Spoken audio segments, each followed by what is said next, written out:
Hey, my name is Avery, here to explain my card game Give or Take. It's a bit of a math puzzle card game involving mental arithmetic. So, for this one, we're just going to use a standard 52 card deck minus these, the jacks and the jokers. We're not going to use these for this one, but everything else we are going to use. And other than that, we've just got a 4-sided die here. All the ones I've seen have been kind of pyramid shaped, or sometimes they'll have like kind of a flat cut on each of the corners that has the number displayed on the flat bit there. Any of those will work, as long as it has 4 sides. In this case, I have the classic kind of pyramid shape. And then other than that, we've just got a pencil and a notepad for scoring. Okay, so I got 2 hands set out here, for one for each player, so this would be a 2-player game. You can do 2 to 4 players. For 3 or 4, I'd recommend 2 standard decks shuffled together again, minus the jack and all the jacks and the jokers, which we don't use in this game. So your goal in this game, your immediate goal, is to run out of cards in your hand, at which point you will tally yourself a point. And then you'll draw 9 more cards, or if there are fewer cards left in the pile, just draw until the pile's all gone. And then the turn will pass on to the next player, and you'll proceed that way. If you depleted the draw pile, then it'll just be the next person will take their turn, and then the game will be over, and you'll count the points. And the overall objective of the game is to have the most points, and that'll win you the game. So the first thing you want to do is roll the die. Okay, so the die tells you how many cards you have to play in the turn. In this case, it's 2. I'm going to flip it over to 1 for this example. So the next thing is you want to flip over a card here, and so in this case, we got a 5 as this is our prompt card. So here we need to play 1 card, and the main mechanic of the game is to use addition and subtraction on as many cards as the die displays, so that you end up with a total value equal to the prompt card.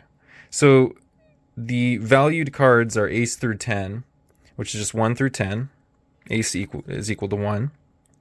And 2 through 10 are just equal to the values on the card. The queens and kings don't have values. They're actually special effect cards, and I'll get to that in just a second.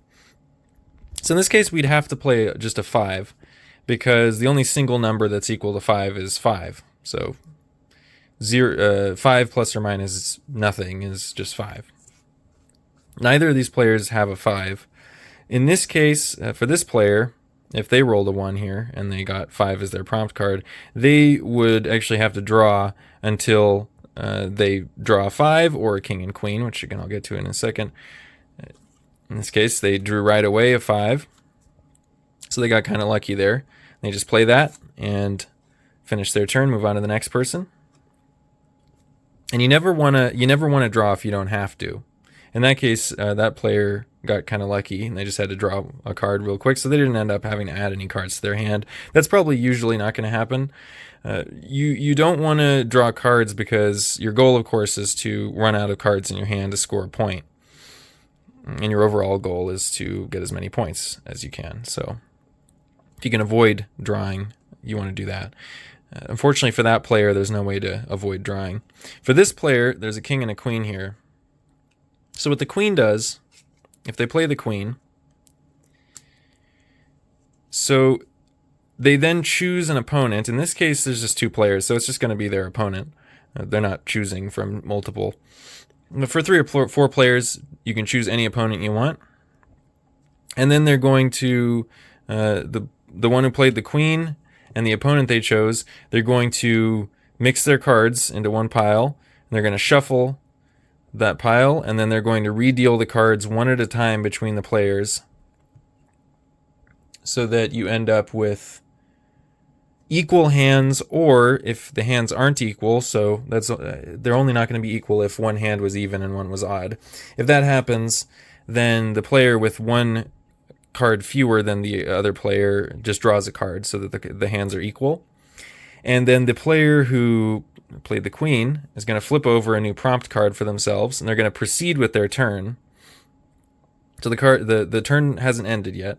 They're going to proceed with their turn as normal, playing on the new prompt card, and they're going to do their turn as normal until they're able to do a valid play on the new prompt card, and then they move on to the next player. And at the beginning of every turn, you need to roll the die. So every new turn begins with a die roll. And so in this case, the queen wasn't a very good choice because the prompt card was a 5. The new prompt card is still a 5, and neither of these players has a 5 in their hand. So this player didn't end up getting a 5, and they actually might have ended up shuffling away their king to the other player. So that would have been, and they would have to draw anyway. If they didn't have that king, then they would just have to draw, and they just wasted their queen. So that would have been a pretty awful turn. In other cases, the queen is very helpful. Like, for instance, so sometimes if they didn't have this king, they might as well use that queen if they would have to draw otherwise, just to see if maybe they can end up not having to draw for the turn. Or, even more usefully, if another player has substantially fewer cards than they do in their hand, then they can choose that player, and then that player is going to end up, because you're averaging a smaller hand with a larger hand, that player is going to end up with more cards, which is disadvantageous to them, and the player who played the queen is going to end up with fewer cards in their hand, which is beneficial to them.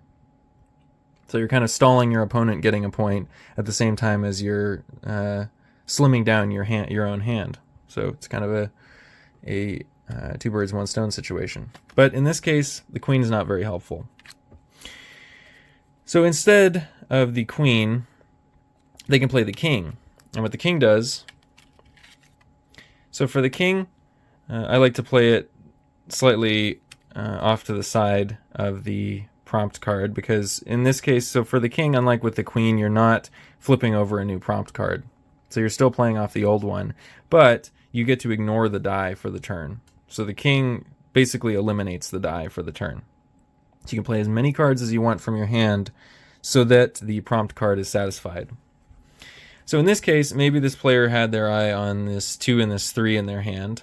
That would be a valid play, because 2 plus 3 equals 5. So that's a valid play there.